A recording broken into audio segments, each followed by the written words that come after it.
Hey everyone, this is Mike, and today I am back in Lost Ark, as earlier this week, or I guess technically last week at this point, we had the Soul Harvest update come out, and while it did not bring a lot in terms of playable content, because the only bit of content that we got was a story quest, which is the pre-quest for the Voldus story, which is a continent coming out next month.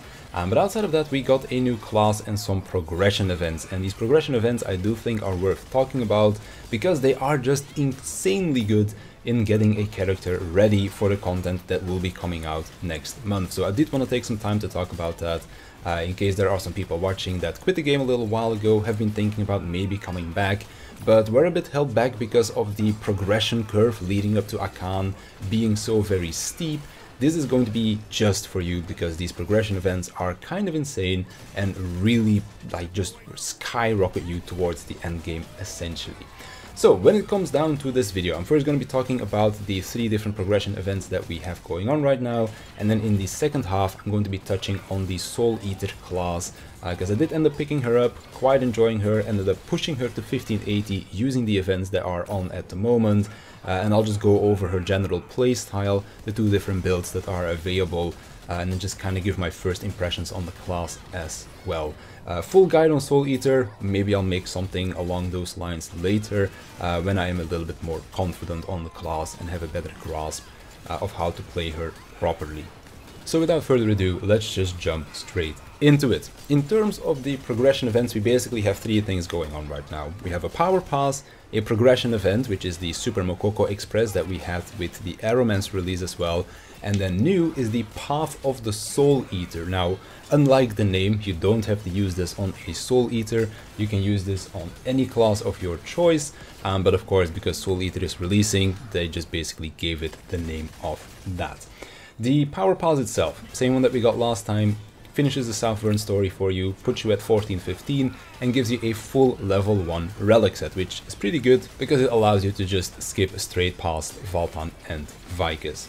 As for the Super Mokoko Express, I'll just show it right here. Basically the same thing that we got last time, you can apply it at 1415. It's going to be giving you a bunch of honing materials. It is going to be giving you 5x3 engraving support if you wish to use it. There's also the style setting again, which I can't apply right now because I reached 1540 and then it just kind of disables itself. But you can switch between the 2 styles of your class. As you know, every class in Lost Ark has 2 main builds, playing around their class engravings. The style setting allows you to just quickly switch between these 2 builds without you having to go to Trixion, change all of your skills, tripods, settings, etc.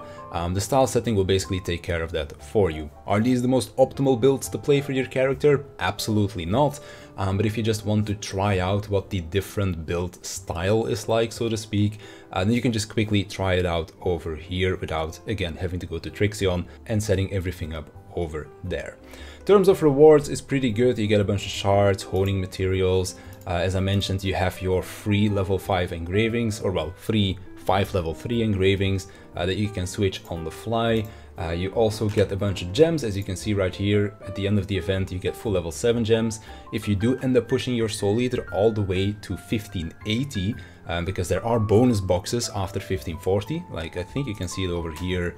At 1540 you get, is it this box? Yes, this box right here, which basically gives you an extra box whenever you reach 1560, 1570 and 1580, I believe. Or even, this is even the 1550 box, so 1550, 60, 70 and 80, you're getting bonus rewards, and at the end at 1580 you get 2 level 8 damage gems and 2 level 8 cooldown gems as well, which is quite nice. And even just getting the full level 7 setup, which again, these are events that you can reroll for free. If I quickly just pull up my reroll thingy over here, you just select this and you get to reforge it into a gem of your choosing. No need to reroll it at all, just click and choose which one you want. Pretty great stuff. So that's basically what this is going to give you. 5 engravings, level 7 gems, honing boost and a bunch of materials to help you get there, as well as also tripod items. This is a new class.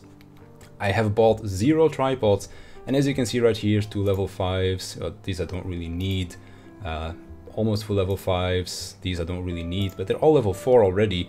So basically all of my important tripods are already at level 5 or level 4 for like somewhat lesser important skills. And then all of the other tripods that are a little bit less important, they're all level 4 already. And this is purely from just the pass, as well as the like Legion rate vendors that you can use to buy level 4 and level 5 tripods as well. So pretty strong event. Now, once you reach 1490, so this is before you are done with this event, there is a second event that you can apply, which is this Path of the Soul Eater.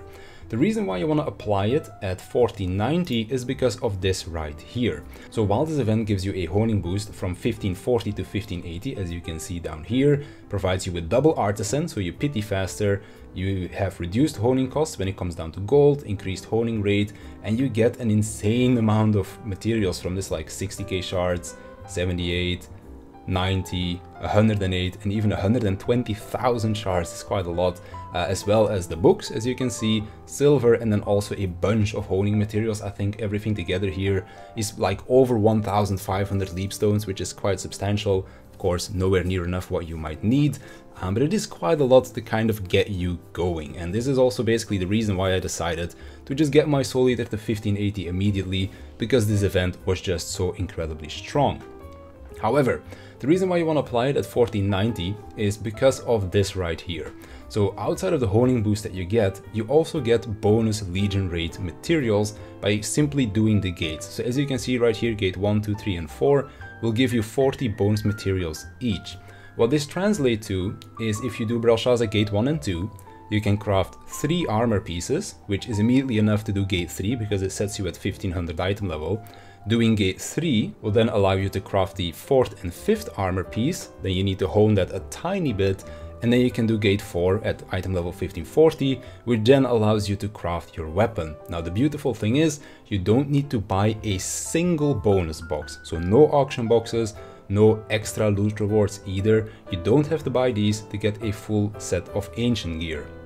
Of course, I would still recommend you buy those boxes because there's honing materials in there and also accessories, which might be useful to sell. For example, right now, Soul Eater accessories are quite expensive, so you might still want to do that, but technically you do not need to buy the bonus boxes.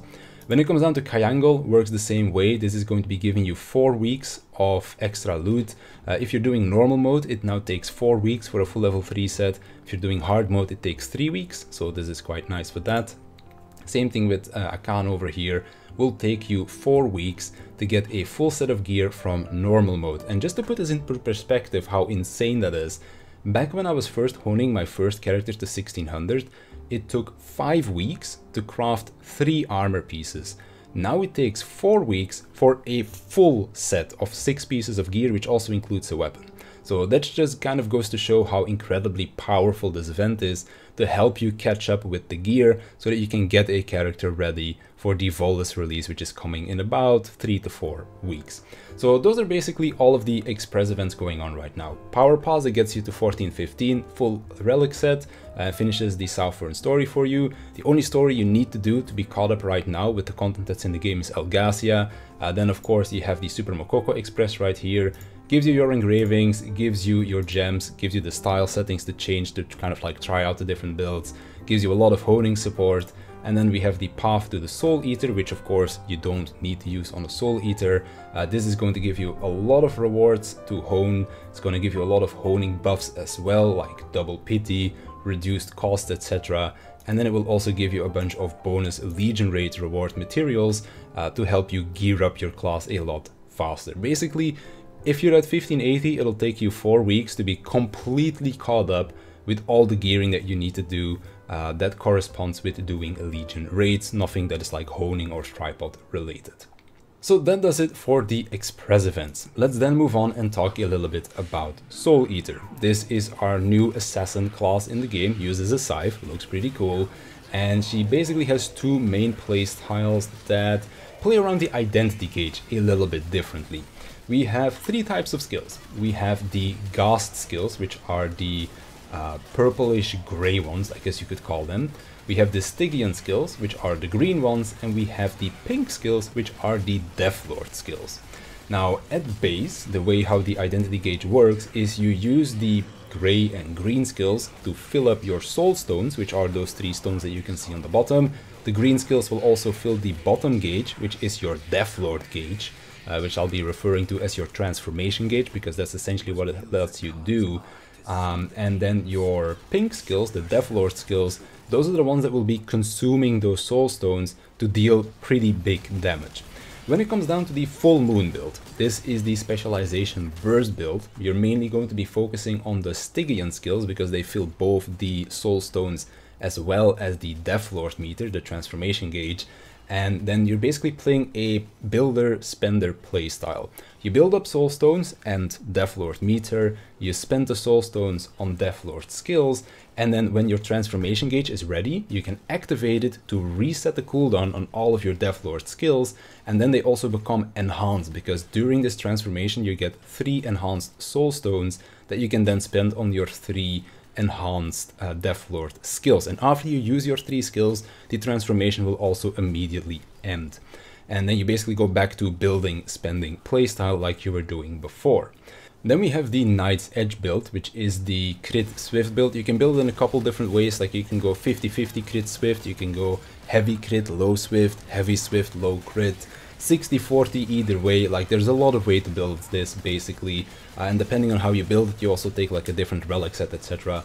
But the playstyle is also very different. So while it is still sort of a builder-spender playstyle, you don't need to build soulstones anymore to use your Deathlord skill, so that's already a very big difference.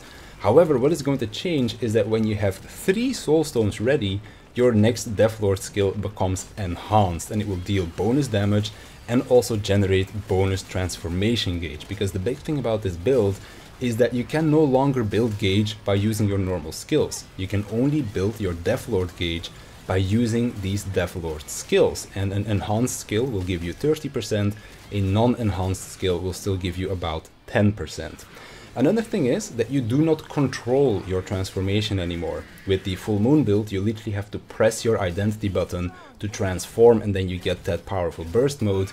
With Knight's Edge, whenever your gauge is full, you're transforming, so there's not a lot of control that you have over that. The way the transformation works on Knight's Edge is also different. Instead of getting a full reset on your Deathlord skills and having them be enhanced, your Deathlord skills are quite simply disabled during this mode, and instead all of your Ghast skills, the purplish grey ones, they become enhanced, getting an insane amount of cooldown reduction on them and also getting a very high damage multiplier applied to them.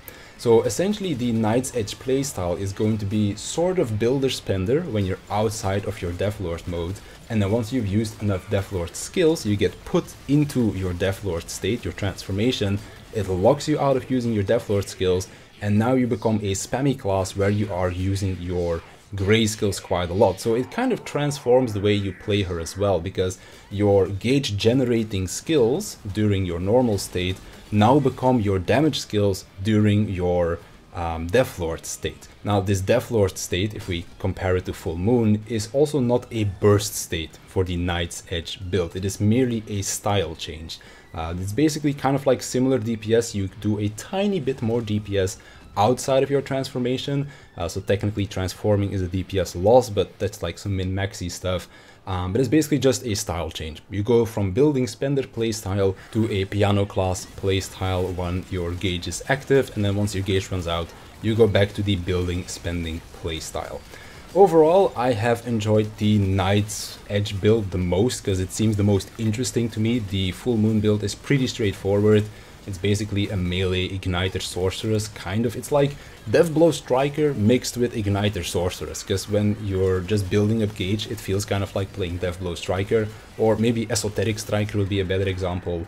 And then when you go into your burst mode, that's kind of where you're like a Igniter Sorceress, where you're doing those incredibly big hits, and you also get a lot of like attack speed, movement speed and such when your gauge is active. So it kind of feels like you have Ignite already, really. And then when it comes down to the Knight's Edge build, it's pretty cool because this does feel a little bit more like a Deathblow Striker, and then when you transform, you become kind of like a piano class, like a Demonic Impulse Shadow Hunter, or an Evolutionary Legacy Machinist, and it feels just really fun to play. Like the flow of combat when it comes down to the Knight's Edge build just feels really smooth to me, and there's also a little bit of extra thinking involved because your gauge does drain while you're inside of combat. So if you take too long to fill your gauge, you might need like an extra rotation, and that then requires some thinking. Do not screw over your transformation rotation, because there's like a doomsday skill essentially that you have to use in there twice to get like all of the damage out of it, and if you don't use that skill twice, transforming is actually a big damage loss. But yeah, that's something that I might go in a little bit deeper in a different video. For now, I'm just gonna leave it at this. Full Moon Reaper is basically melee igniter, but with a lot of quality of life changes that just make it a lot better to play than Igniter Sorceress right now. When it comes down to Knight's Edge, much faster build with a style change mid-rotation where you're going from Builder Spender to Piano Class for a few seconds, and they just kind of rotate between these two states depending on whether or not your Deathlord mode is active or not. In terms of the class itself, she's fast, she's mobile, she has a counter, which if we're comparing it to Igniter Sorceress, she usually doesn't like running a counter. This one can. She's also got good weak point, good stagger. Her damage is pretty solid as well, like even when I was doing Akan this week with my static, I got Upright Fighter on one of the gates. So she's definitely no slouch when it comes down to damage, because I still need to get my level 3 relic set, of course, which half of it is still at level 1 at the moment. So she's definitely no slouch. Definitely curious to see how her damage is going to progress in the coming weeks, and when I have fully built her up, gotten her full set to level 3, maybe finish my Khan gear or something, then I might do another look at the Soul Eater, and by that point maybe give a more in-depth video on her, kind of just talk about her different playstyles, kind of my own impressions, that kind of stuff. But for now, that's basically going to do it for me. If you have any more questions about the progression events or about Soul Eater, let me know in the comments down below and I'll definitely get back to you. But for now, I want to thank you for watching, and I'll see you in the next one.